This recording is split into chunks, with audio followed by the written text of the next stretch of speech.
Hello, my name is Patricia and this is the Poetry Pea podcast.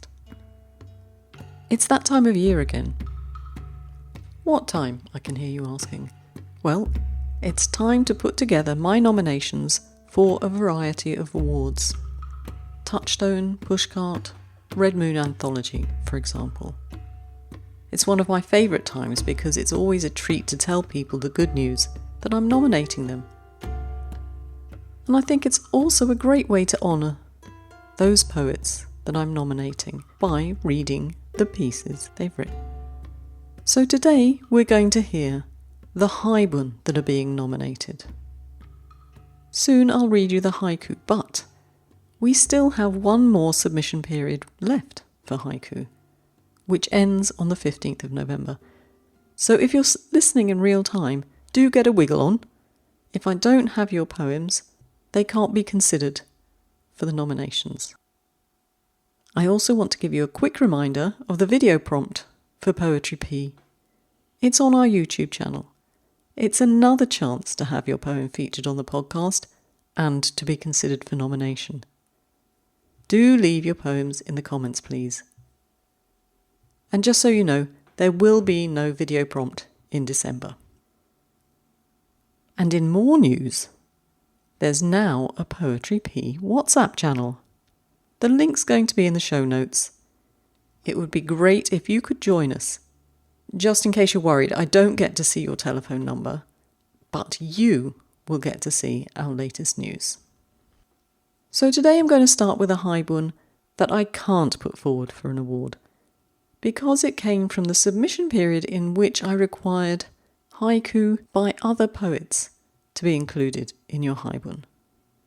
And unfortunately, if the haiku was written before 2023, the haibun cannot be entered for the Touchstone Award, which is a shame. And unfortunately, this next haibun falls into the category of haiku written well before 2023. So who wrote this haibun? It's Intern by Thomas Fester. And you'll be able to read it in our next journal, which should be out by the end of the year. Intern. The Imperial Valley near California's southern border. New Year's celebrations for 1920 lately over. Hatsuyu Ado is born to parents fresh from Imperial Japan, fruit growers in the desert. At 7, she leaves California with her younger sister for their ancestral home on the southern island of Kyushu. An understudy to tradition, she works in the rice paddies on her family's small farm. Summer waves rolling towards Japan. Pacific Ocean. 10 years later, she returns to Southern California. It's arranged for her to marry Tetsuo Mori, a foreman of a prosperous nursery in Los Angeles. Within a month of their daughter's birth, the young couple are removed from lush garden to spare barracks in a concentration camp the government has carved out of an Indian reservation near Gila, Arizona. Morning in a Zen temple, winter-like silence. Rattlesnakes and scorpions, watchtowers and barbed wire. Hatsuyu and Tetsuo survive it all to rebuild a new nursery in Torrance with 5 kids in tow. After Tetsuo's untimely death, Hatsuyu plants flowers daily and continues to oversee operations at the nursery. She travels to Greenland to see the puffins and the midnight sun, the Serengeti Plain to witness the Great Migration, and she starts publishing haiku in Japanese newspapers. My stepmum uses an old-fashioned letter opener to unseal the box from the storage closet and hands me a crisp, cloth-bound volume. Unmet, my step-grandmother becomes my ancestor. A waterfall spills the sound of heavy rain in the dry heat. Thank you very much, Thomas. I do love a longer Haibun, and I really enjoyed getting to know the haiku of Hatsuyu Mori. The first 2 haiku in this Haibun, in fact. And if you'd like to read that, it will be in the journal at the end of the year. And so on to the Haibun that we will be nominating for the Touchstone Awards.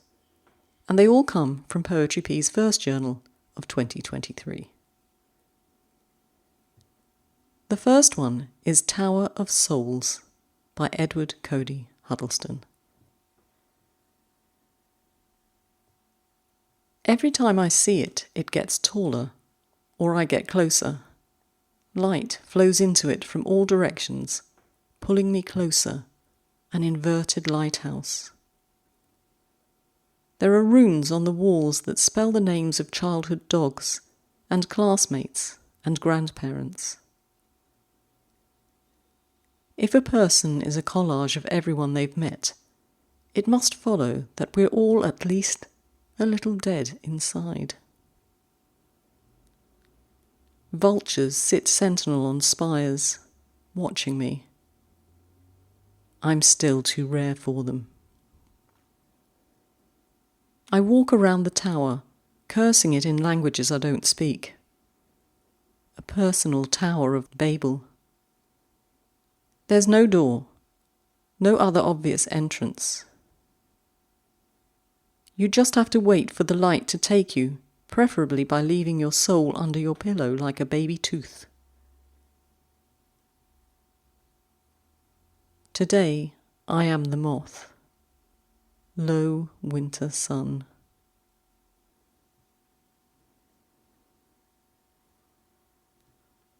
I do wish I had been better organised and had the time to get Cody to read this to us, because honestly he's got the most amazing voice.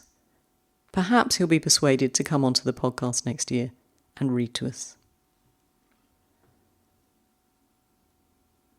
The next one is Streak Lightning by Reed Hepworth. He runs down the street naked, his little body wet from the bath. When he reaches our house, he stops and pivots, bypassing the yucca plants, and heads straight for the heart of the garden.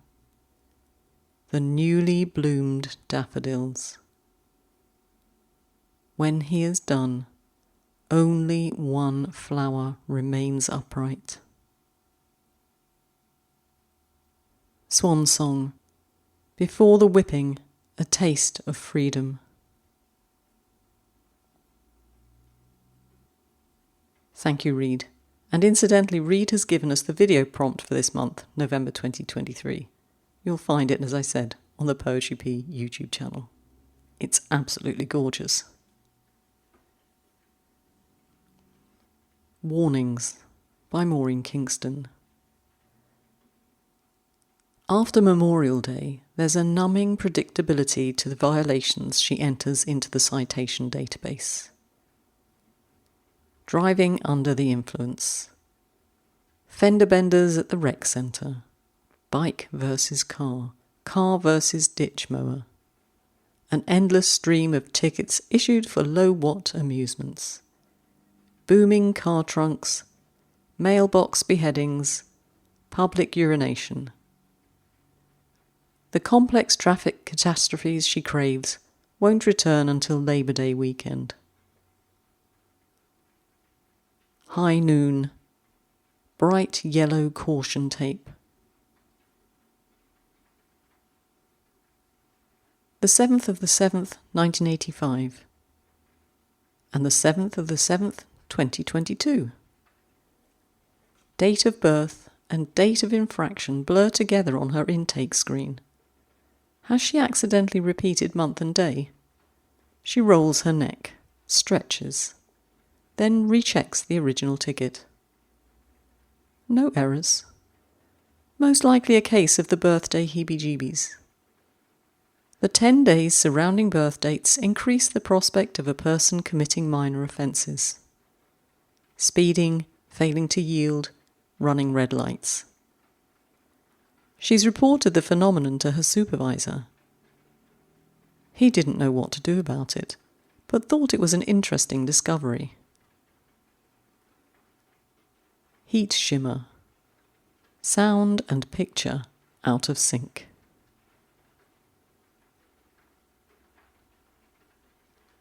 Now that's interesting. Can any of you vouch for Maureen's assertion? Have you had the case of birthday heebie-jeebies? I'm going to have to think back. I can't remember any, but who knows? I'm quite old. And if you can hear the pattering of rain in the background, we're actually enjoying quite a storm here in Zurich at the moment. And I'm going to have to go out in it in a minute. Ooh. A beach is no place for a grave. Alison Whipple. My dog and I meander down the sand, water surrounding our ankles. The wind has pummeled us for 2 days, but at least it's cool. A mile from the hotel, I debate walking further, not knowing if I would ever set foot on this beach again. A red-haired woman is walking in my direction. She stops, bends down to inspect a lump in the sand. By its size, a sanderling. By her expression, dead. She tries to guide it with her foot towards the rising tide. No shovel, nor even a decent piece of driftwood to try digging a hole. And even if she could, children toss up the sand all day, and coyotes scavenge the shoreline at night. But every time her toes push the bird corpse into the water, the waves push it back to the shore. The sanderling is freshly dead. I see a streak of blood in the water. Ready to offer assistance, I realise that my dog is too interested, and the last thing I need is for her instinct to kick in and make an even bigger mess. I turn us back toward the hotel, and tears form in my eyes, out of sympathy for this woman trying to do the right thing, and out of guilt that I cannot help. So I let myself imagine her finding the right wave, that the gulf finally carries the dead sanderling out to the depths, that the strong undertow sends the corpse to oblivion, that the blood that stains the water fades in the noon sun. I tell myself that is how the story ends. On the cusp of hurricane season, oil rigs in the distance. I don't know about you, but can you feel the depth of emotion Alison has added to this Haibun with her rather bleak haiku? The Comfort of Strangers by Jenny Shepherd. On the bus home from a doctor's appointment, I sit behind a woman with a huge bouquet wrapped in cellophane. As we both stand up to get off at my stop, the bouquet brushes against the neck of a woman seated in front of her, chatting to another woman to her right. The seated woman whirls round, and she and her companion then subject the woman with the flowers to a stream of abuse. Startled and obviously upset, she apologises several times. As we get off the bus, I glower at the two and exclaim, "What horrible women!" I then turn to my companion and say, "What was wrong with them? It was obviously an accident, and you said sorry." Almost in tears, she reaches out to me with her spare hand and grasps mine. "Thank you so much," she whispers. To take her mind off it, I ask her who the flowers are for, and she tells me her family are coming round for dinner later, so she wanted things to look nice. I wish her a lovely evening, and we part at the zebra crossing.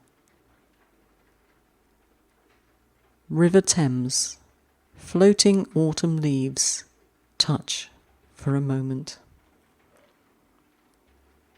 I've heard Jenny say that she sometimes worries that her short-form poetry can be a bit British. And I'll only say this, Jenny. Yes, maybe it is. But doesn't that bring a little something to the poem? And anyway, I'm a fellow Londoner. And you can take the girl out of London, but you can't take London out of the girl. Jenny, thank you for that little picture from my hometown. Can you hear that storm outside? It's getting worse. Thank you to all the poets featured on today's podcast. Thank you to everyone who sent us Haibun in 2023.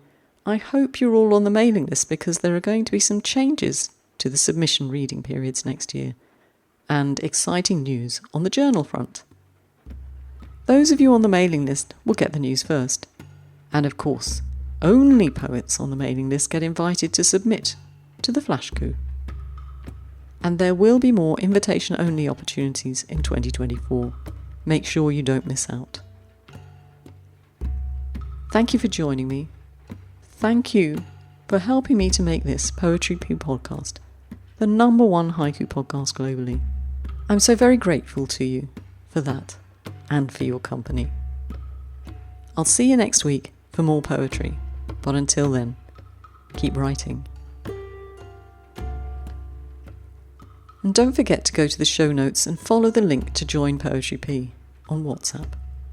Oh, and of course the Haibun are not going to be on there because you will find them in the Poetry Pea journals. Ciao!